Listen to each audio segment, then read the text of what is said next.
Ingrid Skyberg reached the stairway in her apartment building and stupidly looked up at the dozen or so flights ahead of her. The action meant she lost momentum completely. It was a bad habit she'd gotten into after her daily 5-mile run, and that brief pause made the final climb seem 10 times harder. Nevertheless, ignoring the burn in her thighs and calves, she pushed on up, 2 steps with each stride, her breath labored, but her mind gloriously clear. Triumphantly, she reached the top floor and punched the air. Just as she was putting her key in the lock, her cell phone buzzed. She answered the call without looking at the screen to see who was calling. Big mistake. Ingrid, is that you? Svetlana Skyberg's Russian accent was still unmistakable, even after nearly 40 years in the U.S. Who else would it be? You're calling me on my cell. Ingrid turned the key and kicked open the apartment door. Speaking to her mother instantly made her feel like a petulant teenager. She tried to subdue the irritation the sound of her mother's voice always provoked.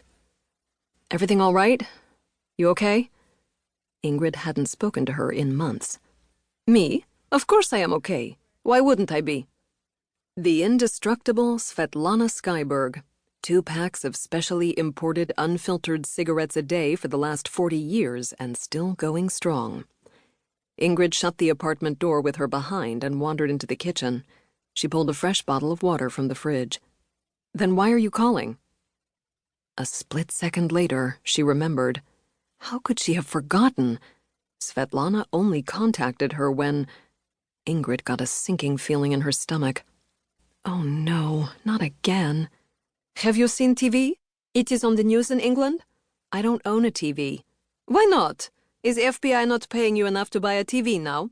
Mom, tell me why you're calling. They found another house. Ingrid closed her eyes and made a low moaning sound. What? You're complaining? You don't even know what I'm going to tell you.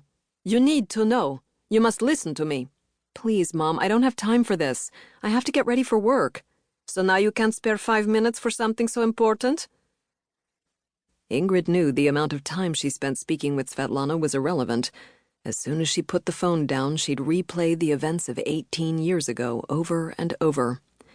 It was the anger and resentment, swiftly followed by guilt and remorse, that would go on for hours afterwards. 3 girls they found this time. Alive. You hear me?